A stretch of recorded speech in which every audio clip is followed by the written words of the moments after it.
Hey everyone, my name is Dante and welcome back to Story Hub, your hub for the best stories on Reddit. This story is about my friend mother-in-law and her wedding. Strap in guys, this is a wild ride in which I did the thing that got me banned from any of her family functions. Plus a few threats of dismemberment and bodily harm. A good friend of mine from university was getting married. They had been a couple since junior year of college, through her 2 years in the Peace Corps and currently her return to this continent. 6 years in total. She had been to all manner of family functions and always came back with a strange story about how she thinks her mother-in-law secretly hates her. But she, being a very quiet and sweet person, pushed those thoughts aside. Point 1. She is vegetarian and Jewish, husband is not. She was invited and went to Christmas dinner and figured she would just eat sides. As well, she brought a vegetarian casserole. Mother-in-law. After knowing her for 3 years and being told by husband a few weeks before about not to forget friend doesn't eat meat, proceeded to put meat in every dish. Friend drank water and ate her casserole the whole night while mother-in-law cried to everyone that friend was so rude for not eating her cooking. Anyway, back to the story. A few friends and I were asked to be at the wedding. Friend has a huge family and so this was not going to be a small affair. Neither of them is particularly religious, but a friend said it would be nice to be married under a huppah. Think an arbor but 4 poles and covered with a white cloth and lots of flowers. Husband said he could care less and told her to go and rent one for the wedding. I was at the bridal shower when mother-in-law found out the pretty canopy was actually a huppah. She almost lost her shot in front of a bunch of people, but managed to compose herself and laugh angrily that if the Jews were being represented so would the Catholics. In my head I heard a record screech, guys, they aren't Catholic. So after much fighting, a lot of screaming, crying, threatening to pull money, which is funny because she contributed nothing, mother-in-law lost. The boot was firmly placed, and nothing was moving it. Huppah yes, Catholic priest no. Things got stupid quiet. My friend texts me the night before the wedding that she has a bad feeling. I tell her it's probably just nerves. She is getting married and this is a big deal. Oh, how wrong I was. We all show up, get our hair and makeup done, slip into our bridesmaid dresses and hang out waiting for the bride to be finished with her hair. She makes a comment saying she hadn't seen mother-in-law all day and that she skipped her hair and makeup appointment. We all side-eyed each other, took a few sips of wine and hoped the eerie feeling would go away. 30 minutes later, as we are helping the bride into her dress, guess who shows up? If you guessed mother-in-law, you win a cookie. Flushed from coming up the stairs, she is not a light woman, in full hair and makeup ... and a white dress. Not ivory, not cream, full snow fucking white. The dress was clearly a wedding dress. It was even from David's bridal, which she would later shout at me. Floor-length satin with a sweetheart beaded top, a bit of a train and off-white lace on the bottom. The dress was even tailored to her. This has been a long con she has orchestrated. The bride burst into tears and aunts and friends ushered mother-in-law out. We did our best to console the bride, touched up her makeup, and I made her promise that the dress would never be seen in a photo. She looked me dead in the eye and nodded.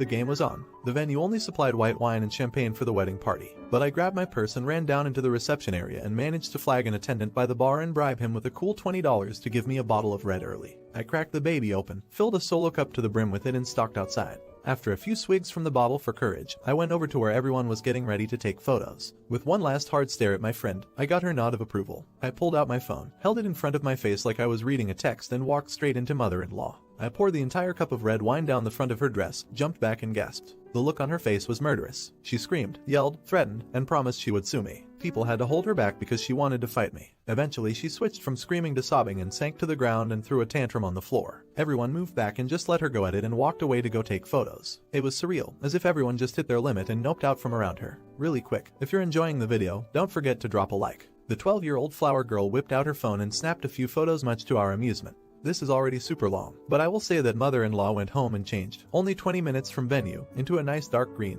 too small and low-cut dress. Because of this she missed all of the photos. Wedding was beautiful. I got death glares from everyone. She told that I attacked her with wine. No fucks were given as I drank and danced with friends. Bride thanked me in secret and 3 months later took me to the spa for a day of pampering. But I am officially that ISIS cunt to mother-in-law, and I'll take it with pride. Not the idiot. My mother CFBL, the creature from the Black Lagoon, showed up to my wedding in a white gown. Before she got through the door, our photographer stopped her and told her that she would not be in any pictures in that gown. Today belongs to the bride. They turned on a dime and left. Okay, so they got back at me by destroying my car while I was on my honeymoon.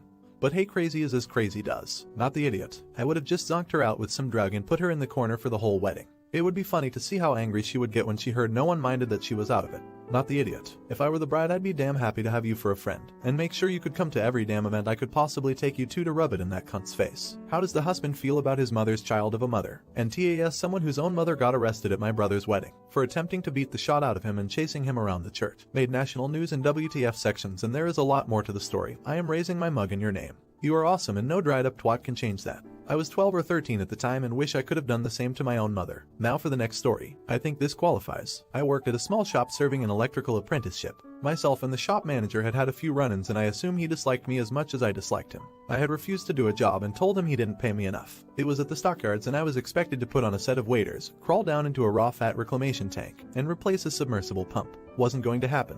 Another time he wanted me to lie to a customer to make an issue they were having sound like it wasn't our fault. I refused and told him if you want to lie about it, he was going to have to drive out to the job site and do it himself. He told me to keep my mouth shut and did come out. I think the only reason he didn't fire me was I was by far one of the most efficient and versatile employees. This fact had me questioning how much I was getting out of this apprenticeship and was passively looking around for another shop to apprentice at. My wage scale was structured and I got regular raises bringing me closer to journeyman's level over my time as an apprentice. So, I had to find someone that would sign up to complete my apprenticeship as well as want to hire me. One of our better journeymen had gone to another shop and had introduced me to the owners. We had talked about what it would take to get me to move. Things were progressing but nothing committed to at that point. Quite the malicious compliance. It's my evaluation and raise time. My manager calls me up to the conference room and explains that due to my performance and the shop being in a slow period he was not going to give me the 25 cents an hour raise as my contract said but was going to give me $1 more an hour once I became a journeyman. We argued and I told him if I can't trust you for a quarter why would I believe the dollar. The argument ended in him telling me if you don't like it you can always quit. Oh really? I picked up the conference room phone on the table in front of us and called the shop I had been talking with. I asked the owner if I brought my tools over today would I have a job. After a quick and uncomfortable discussion with his partner he said yes. I informed my manager I resigned effective now. I loaded my tools up, punched out and went straight to work that afternoon. Not the idiot. One of the reasons why I love being an electrician. 3 decades. So many once in a lifetime economic crashes. Never, not even once have I been unemployed longer than it took to make a phone call.